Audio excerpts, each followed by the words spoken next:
Hey everybody, welcome back to the Tired Mums podcast. Woo! We're tired. What's new? Nothing's What's new. bloody new? Everything's exhausting. But you had a good week, right? You said you just said before. I've had the best week, and That's good. yeah, and I think it's like hormones are on my side. Bloody hormones, man. I'm feeling on top of the world. Nothing can bring me down. I've just I said in this voice note to you yesterday, I was just like, I am feeling like we had a really good day yesterday. My eldest, we actually wagged Kinder, which is not good parenting by me, but Live your life. and I sometimes handling the emotions, she has a lot of emotions associated with it. So handling those emotions for me is a lot. And I was just in the morning, she was like, I don't want to go to Kinder. I was like, you know what? We're not going. We're not doing it. Let's have it. So we're at home. We were playing dress ups in my clothes. We were playing cute. princesses. We went for a bike ride. Just one of those days of like euphoria of parenting. There wasn't any fights. No one had any meltdowns. It was great. Few and far between, but when they happen, it's like, this gives me the will to keep going. And I need to remember this because next week when like the S hits the fan, something happens, I'll be like, maybe this is your hormones, or maybe you've just, I don't know, like coming off the high of last week. But yeah, you can't win them all. But yet this week was a good week for me. I'm feeling razzed. What about you? Razzed. I love it. Oh, I'm all right. It was a bit of a messy week, funerals and periods and hormones and just a lot of emotions. But I'm all right. I'm just flat, as a woman. Any men listening, apologies, but Probably not a lot of men. Probably not. But if you are, and also you should know this because men have women in their lives, whether you're gay, straight, bi, whatever. Absolutely. There's always some woman in your life. When you get your period, you're just flat some days. Oh yeah. And it's just like, I don't know, I've had a lot of life is short, like natural sort of thoughts and feelings after you've lost somebody. So it's just messy in my mind at the moment. Yep. And I had a bit of a break from parenting yesterday and I was just in another world, dude. Like just feeling all my feelings. And it's good. It's good. I'm just a bit cooked. Yeah, fair enough. But like who isn't, who isn't? We're all cooked. Yeah, that's right. And What you do you just got one foot in front of the other. Oh, completely. And onwards and upwards because there's not really anyone else to take your place. No, Is there, my friend? Just got to keep going. That's it. But and then look after yourself in some ways. Yeah, and then rock up to record your podcast. Yeah, and it always makes me feel better. So. Yeah, beauty. You know what also makes me feel better? When we get comments and people talking to us about the podcast. Well, does it make you feel exceptional when someone emails us from the UK saying, hey, I've been listening to your podcast. And I love it. And also, actually, mail. I A know. mail. I So know. we've just said, no mail's listening, but here we go. We have one listening and writing to us. So I know. thank you, my friend. That's, And requesting an episode about babies and parenting, which parenting. we say time and time again, we are no experts. We are not. So we have a list of questions and discussion points to talk about. Some of them we'll just be like, I still don't know, Yeah. And so we're not doctors, we're not nurses. No. George has got a healthcare kind of background. I've got a mental health background, but we are not parenting experts. If you're new, we have 4 children between us. We've had 4 C-sections between us. It's a lot of skin being cut. George has done a really amazing breastfeeding journey, still going. I didn't have a great time and it didn't go well for my family. We were a formula family, loud and proud, woohoo, fed is best.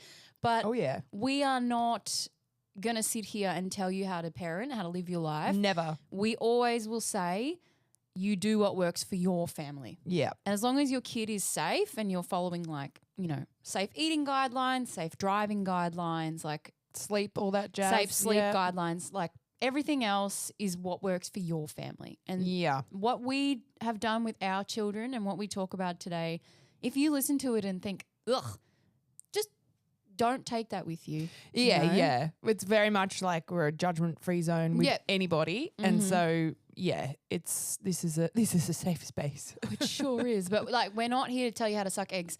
But the reason, I know, that's what my parents used to say. It's very funny. So gross. It's so gross. The reason we're here is because recently on the internet, and we're not going to get into it, I've seen a lot of really disgusting behavior from quote unquote influencers. Yes. Sorry, I have to take my no, jumper off. you take it off, girlfriend. It's camel. Is it camel or camel? Do I make alpaca? That's like a camel, isn't it? She's in a camel jumper. Where's your hump? Oh my God. Oh, take hold it on. off. Let me She's just take it off. She's sweating in her hen. It's sweating. hen, right? Or henny. Henny. Let me hold on. It's I'll put beautiful. my headphones back on. But yeah, you're brave wearing it in this tiny little box of a Oh room with man, let me check what it is. Yeah, as tell us. Because like if you're gonna buy, It's gorgeous, but it's for outside. yeah, it's for winter. So I'm planning on going to the outside markets tomorrow, and I will wear this. Right? Good on you. Oh, it's 59% alpaca, 25% acrylic, No wonder you're sweating, mama. and 55% nylon. 15 nylon, 1 spandex. Well, that's not too bad. You know, it could be worse. For a It could be jumper worse. that is very expensive, I would have presumed it would have been 100%. No, that's why you bought it secondhand, my friend. Oh, absolutely. And you're wearing, while we're on clothes, what are you wearing today? My Anina Bing t-shirt. Love. And I've got this brown assembly label jumper that I was looking for like a year secondhand, and I've just found it, and I'm really excited. Say, is that new? It is new. love It's it. new from Depop. Oh, well, yeah, new for you, yeah. New from Depop. Oh, that's so much better. Sorry. Holy That's Toledo. all right. Oh, what was I saying before? I had a good Don't know. So I was saying the reason that we really wanted to make this episode for this subscriber. Oh my God. We're laughing because we're patron. like, imposter syndrome is high. So the reason we wanted to do that is because there's been a lot of ugliness on the internet with people who are quote unquote influencers.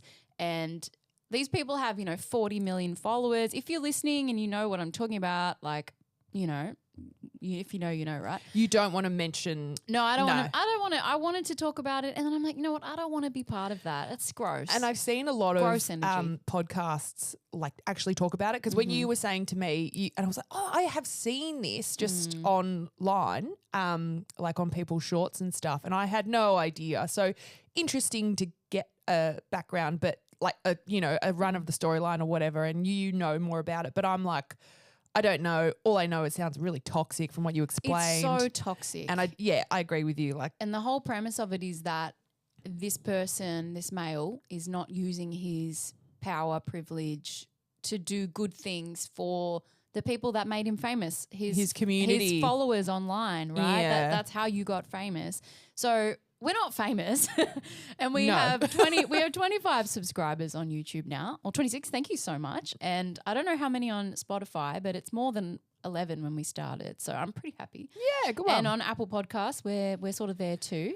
We're working on it. Sort of. That is Sort a of there. shambles, that thing. It's hard to navigate. Yeah. But I said to Georgia, I don't want to be quote unquote an influencer, which like I don't really think we are, but I Nah. don't want to be the kind of person that has a platform when people write in asking for support that we ignore it and we don't acknowledge it. So here we are, and we're going to answer your questions today. Can we say his name? Yeah, say Josh. Josh, thank you, Josh. We for love you, your Josh. Wonderful questions, and to your partner who's currently pregnant, thank you for writing into us. We have condensed your questions down in little bite-sized forms. So hopefully this helps somebody out there, because I said to Georgia as well, like, I wish that I had somebody that I could listen to and ask these questions to and have them answered. Yeah. So hopefully we're kind of paying it forward in some regard. Yep. But again, if this doesn't interest you, talking about babies, like, you don't have to listen to it, No. But hopefully we can provide some support to Josh and his partner, and to anybody out there who's terrified of having a child, because it is terrifying. That's right. But it's also wonderful. And if it doesn't interest you, go past to our episode with Madeline Edwards and listen to that, because that might interest you. Yes, I know. What a gem. We've got a couple of really cool guests coming up. We've got some really cool people. Stay tuned, my friends. Absolutely. All right, should we get into it? Go nuts. All right. This is the first category.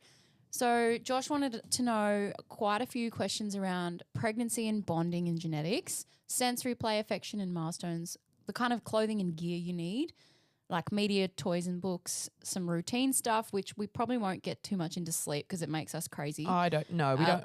Sleep is too triggering for us. It's awful. Socialization, early education, and he wanted to know a bit about neurodivergence, which we are not experts in that field. I know some stuff from my work, but not enough to so we'll touch on it.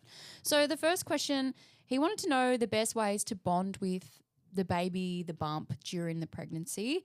Straight off the bat, music, talking, just say, chatting hello, away. Baby. My husband used to rub my tummy and say, "Hello, baby, poo, poo, poo, poo," for some reason. I don't know why, poo, poo, poo, poo, like that. I don't know. Yeah, but just that, just chat, just noise, just touch, all the stuff that is already you're inclined to do. You're already doing it, you know. And also, if you have a name already for the baby, calling the baby that name already, cute. So you can sort of start building in your mind that this is going to be somebody in the world at some point, which is very exciting.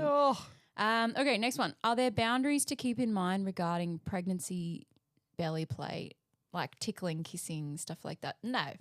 Just don't like sit on top of the baby. Yeah. I don't think you'll be okay. No, there's no boundaries. No. And so the woman should try and sleep on her side. Yeah. Not on her back, according to the internet and to the world. But it's like, I don't think it's the end of the world because some people can't control that. Just don't sleep on your belly. Don't lay directly on your belly. When you get out of bed, swing your legs over and use your arms to prop yourself up. Just like watch the way you move, especially the more pregnant you get. But again, not experts. So, yeah. Anything from you? No, I was just going to say, if you are lying on your back while pregnant, if you can do that, I know. hats off to you because it hurts. It hurts, and nothing made me feel more sick than having the I couldn't do it. But when I just have the thoughts of being pregnant and lying on my side and being like, when will this end? I slept upright on me too. on a wedge, one of those for like both pregnancies, like at least the 6 months of the pregnancy. Oh it was my full God. on. But it helps if you get hectic reflux. So get a wedge, get something. And your babies, one of them was one was transverse and then breech. Yeah. So I was going to say with my transverse, I had to sleep sitting up in a chair for a couple of months. Did you? Well, and then she came and I was still sitting upright. Well, that's why you don't look like you're 40. We've already discussed that. But sitting up in a comfy chair is also like quite handy, but brutal. Oh, it's brutal. Oh, and after C-section, I slept upright in a chair for a couple of days because I couldn't sit up out of bed. Yeah. So, yeah. This is an odd question about belly buttons. How does a baby's belly button get developed? I actually don't know. I'm assuming it's something to do with how they cut the umbilical cord off and whether it just falls out or not. Because like one of my kids has an innie and one has a little like pokey bit, but I have an innie, but my sister's got an outie. I don't really know. I'm not sure. I don't know. That's one for Google, I think. Yeah, I think that's one for Google, but we're not going to do that now. All right, next category. Sensory play, affection and milestones. How do belly laughs, raspberries and tickling impact a child's development? I think it's just fun. It's only all good stuff. I wouldn't really worry about, I think we have to try not to get too caught up in the, as I did in the early days, in the development side. Babies, they just kind of do it. And I feel like the way you support the development is just by talking to them, including them in what you're doing. Yeah. Oh, look, I'm going to have my coffee. My cup is black. Like talk to them all day long. You feel crazy, but it helps them with their language. You look into their eyes, just like what Josh said, tickling, hugging them, raspberries on the tummy, stroking their face. Peekaboo, I read an article saying that peekaboo is like the most important That's so way cute. to bond with your kid. Gorgeous. I think just being near them, and also when they cry, try to comfort them as best as you can. Yeah. Just so hold them. Yep. Just so you know that whenever they're sad, that you're going to be there to help them. And that sets up that like, and if you do that enough times, it sets up a consistent, like my parents got my back, my parent will help me. So I really try not to get too caught up in all that because like I did too much with my first son when he was young, and I was like censoring him, and he was so exhausted and overwhelmed that made our sleep really hard. It made feeding really hard because I was like singing all the time. I was trying to play. I was reading in books all the time. Like they just want to, especially in the newborn days, they just want to be on you. And it's enough for And you. just cuddling. Like as a woman who's just had a baby Yeah, and you're like ticking don't all these overdo it. boxes. And because I know you, I can imagine, I didn't know you then, but I can imagine you going, okay, today we need to do X, Y, and Z. I know, because Yeah. I didn't know. Yeah, absolutely. And it's like, you know, I think it's like much can be said for when you or if you ever decide to have the second one, people, and you pretty much do none of this Or- stuff with the second one 'cause because you you don't have can't. time and they turn out totally fine. Yep. Or like in my case, their personalities are absolutely wild and you've done none of this. No, same too. Yeah, that's exactly. And you've done none of this and like, boom, here they are because they've just been absorbing your family and all this stuff. Like you actually really, it's not like a job list that you need to tick off Yeah. in that sense. Like give yourself a break. Yep. And, if you really want to and you have a newborn, just sit and watch TV and have them on your chest. Like That's what we did. It was, yes, and that is heaven. Yep, the skin to skin bonding. Make sure you just got like a singlet on or something, or Yeah. no shirt if you Just hang comfortable. out with them. That's Hang all out. they need. And as they Yep. grow up, that's all they need. They just need you and like, Josh and your partner, I think like reading this list of questions that you have and your concerns, I can already tell you're going to be really good parents. Oh, 'Cause if you're 100%. Freaking out about this stuff, like, don't worry, you got this, Just be together. Yeah. That's all that really matters. And if you're having a bad day, go outside. Yes. Doesn't matter the weather. And when your baby gets a bit bigger, water play outside, phenomenal. Just a bucket, couple of spoons, bit of, baby bubble wash or something in there. Yes. They can foam it up, like grass, dirt, take them to look at the trees. Yeah. Like, I remember doing that with my little one Yep. and just going outside and looking at the trees. go for a walk, dude. In Yeah. the pram, go for a walk. That's like, it. Just try not to get caught up in, because it seems like from the messages there's a bit of overwhelm, and fair, because I was the same. Yes. But just focus on being present with your kid, because it's really hard to do. And there's a lot of things, housework, whatever. None of that really matters. No. As long as you're together and you're talking to your kid and responding to their cry and their needs. If they got a wet nappy, change them, don't overcomplicate it. Absolutely. And the next question is something about, is there a cutoff point where kids just like stop enjoying being tickled? And never. No, I don't. Maybe when they're like 13, get off, my boy's like, oh, get off me, mum. But like we've got nearly 5-year-olds, Yeah. which is hilariously depressing and crazy at the same time. Amazing. They still love it. Oh yeah, and belly cuddles and like cuddle, being silly. Being silly is like the key, and it's very hard to be silly when you're really tired. but it's Just- fun Just and have it's fun with yeah. it. Just be silly. Do silly voices. Like, yeah. if you feel like you're going to snap, pretend you're a robot. Like, I don't know. Just And we've muck had around. that, we remind each other of that when we're really, when our kids are being like overstimulating and a lot, or they're kind of not following our directions. Like we have both read a lot of stuff online that says being silly is actually really helpful. However, when you are about to scream at your kid, being silly is hard. It's like the last thing you want to do. Like, Yeah, but it does work, Yeah. and they appreciate it more. But yeah, sometimes you don't have the bandwidth to just like, I'm going to do a hand puppet. It's like, stop talking, so it's, yeah. but don't worry, your baby won't be talking for a little while. So, You got a long time. but the crying can make you crazy. So I would Yeah. recommend investing in some noise cancelling headphones. Yeah. Not to wear all day, but in those like nighttime periods, because if you're someone that has some sensory challenges, the crying can really like get into your soul and make it really tricky to manage. Yes. And I was going to say, like, when you were saying if they're crying, hold them or whatever, if there's a point where their crying is doing your head in And you're going to lose it. and you're going to lose it, Yeah. you pop them down in a safe space and then you walk away and you have some breath and you come back. Yeah. They'll be okay. They won't remember that minute, No. 30 seconds or whatever. Nah. But if it's getting to a point where you're like, I'm going to lose my mind, hand them to somebody else or pop them in their cot. Or in the pram, all strapped up. Yeah. Push them down the hallway. Yeah. Go have a shower. Like, they will be okay. Yeah. Yeah. And get a dummy going if you can manage it. I know your kids didn't like the dummy, but the dummy was so helpful for us. Like, and, take it away before 6 months. Otherwise, it's a problem. I wish they had a dummy. I wish they took it because the dummy is so helpful. yeah, it seems like the best tool. Obviously, getting rid of it, but then weaning for us is just going to be just as bad. You know what I mean? So well, there's always something that's hard. There's a hard for everything. That's and it. Also, remember when you have a baby, everything is a season and a phase, right?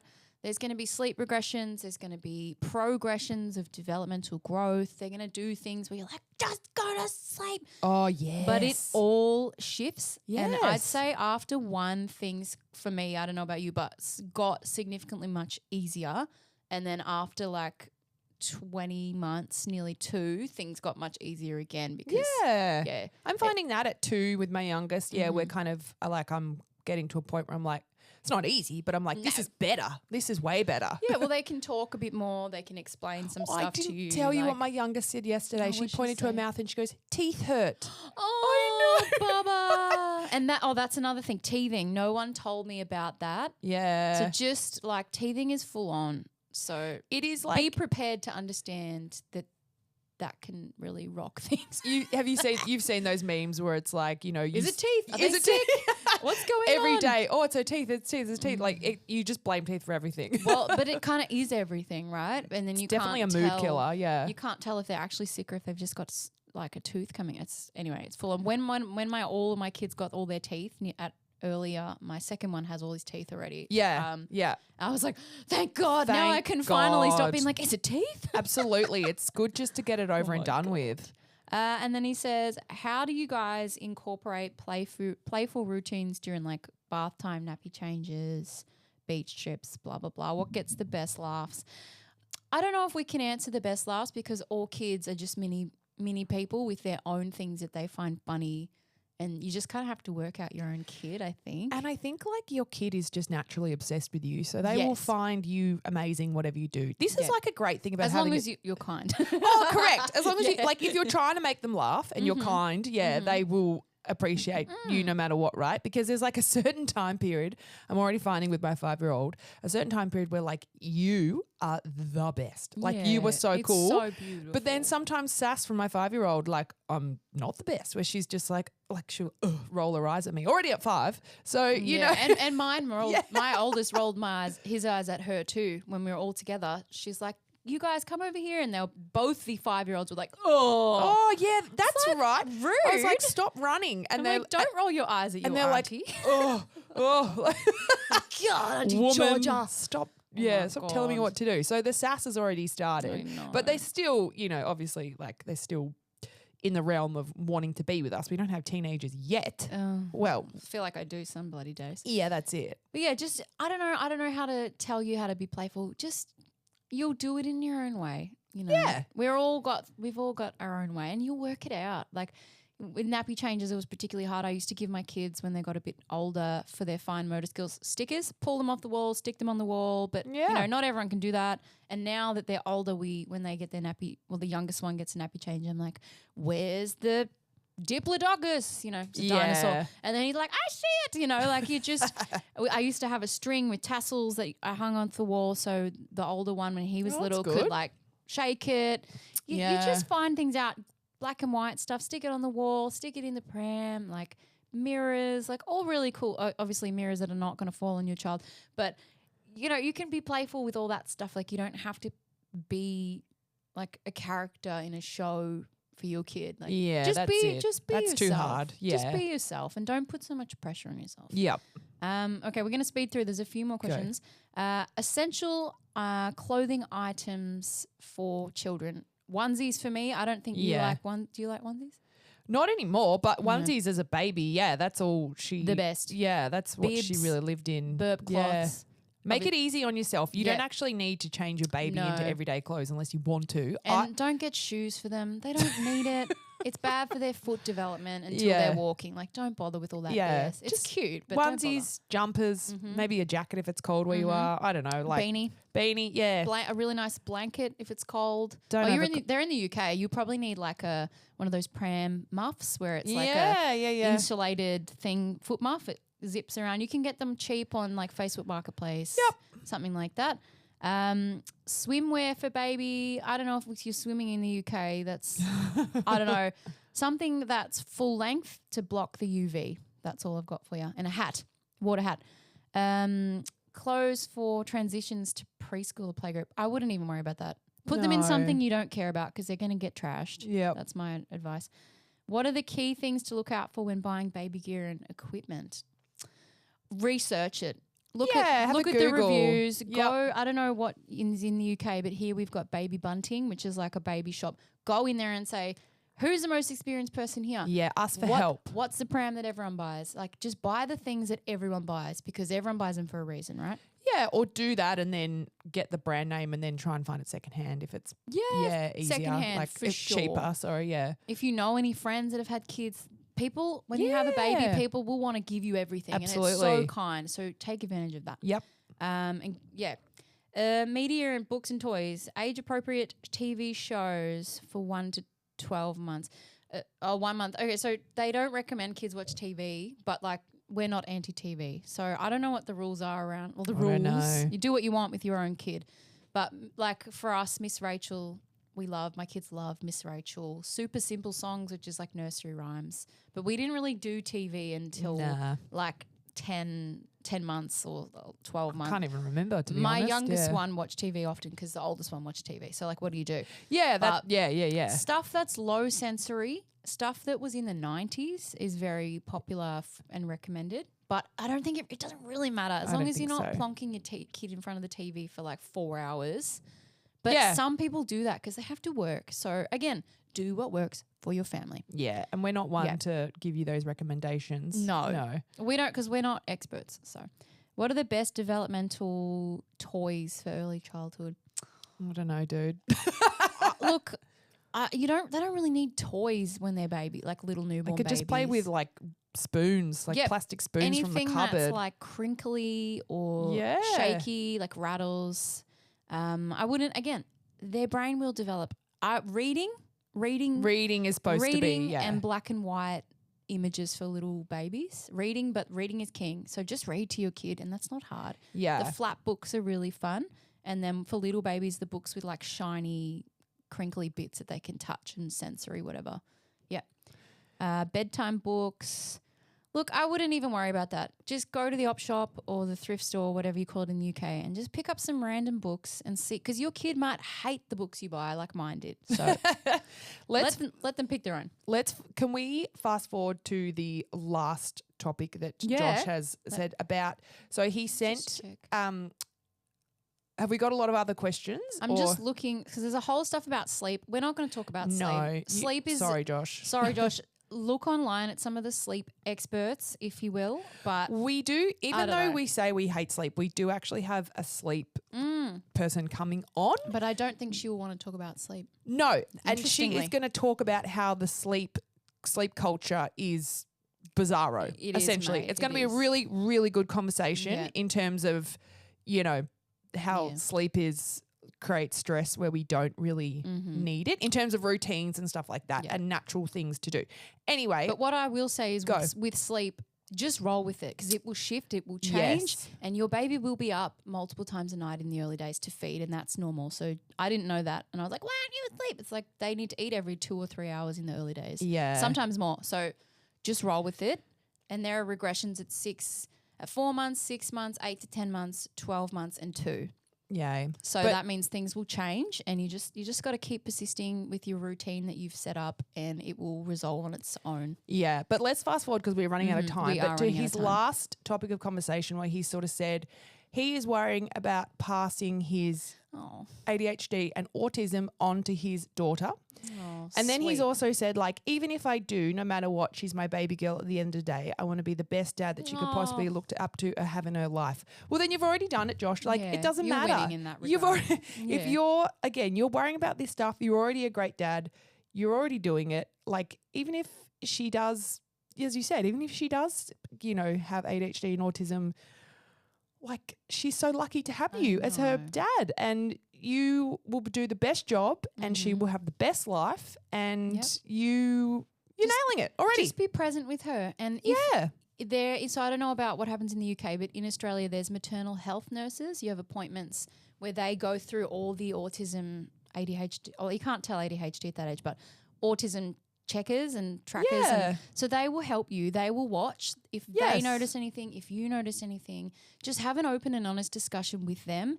I've got friends with kids like this, and the key is early intervention. Yeah. So if you notice like, hey, my kid isn't following my gaze, there's something not quite right in with this, why do they do that? Bring it up with the health professional. They will help you. Yeah. Yeah. And a lot of people have these things, and I feel like I've got ADHD as a mum because my brain is constantly like, I can't focus, I can't. And I just think that's a universal experience for so many people. So I understand the overwhelm and the worry around that, but try not to. And it's not all on you. You will have a team. If there are issues, you will get people in place to support you that will become part of your village to help you manage. And seek out those resources. Like get help because there's no shame in getting help whatsoever. And it's all about how you support your kid to live their best life, you know. And if they are struggling with that, you just need to figure out what strategies you're going to put in place to make sure that you can help them manage what's going on for them. Yeah. And also look after yourself too, because it's hard. But in terms of getting someone assessed, in Australia you can't really do that until 5, the age of 5, which is school. And most schools in Australia, I've worked in the school system, they have educational psychologists who will assess within the system. I don't know if that's the same for the UK. Not sure, yeah. Have a look, talk to some teacher friends. Everyone's got one. But you're going to do fine, like George just said. Like, you know, take some pressure off yourself. The fact that you've reached out and said, I really need help and all these other things, like you're going to be okay. You're going to be okay. That's right. Make some friends. Go to the local play groups. That's how I met Georgia. You know, find your people that can be part of your village, that get you, that support you, that uplift you, that challenge you, because, you know, and in a good way, in a positive way. Because parenting is hard. Surround yourself with good people. That's it. Exactly right. And listen to all the podcasts, but, you know, only the ones like this that aren't like, we know what we're experts. We're not experts. We never will be. No. We just want our kids to grow up emotionally attached, secure. Happy. And, well, happy. Everyone says that. I just want you to be happy. Literally. But it's true. It is true. You know? Yeah, happy and healthy and, you know. Yeah. And you can only you just have to do the best with what you got. That's it, my friend. We're all struggling in our own way. And on that note, you're going to do a great job. Sayonara. Yeah. We got to bounce, baby. We got to bounce. All right. Lots of love, everybody. I hope that helped you, Josh, and anybody else out there. Lots of love. Bye. Mwah.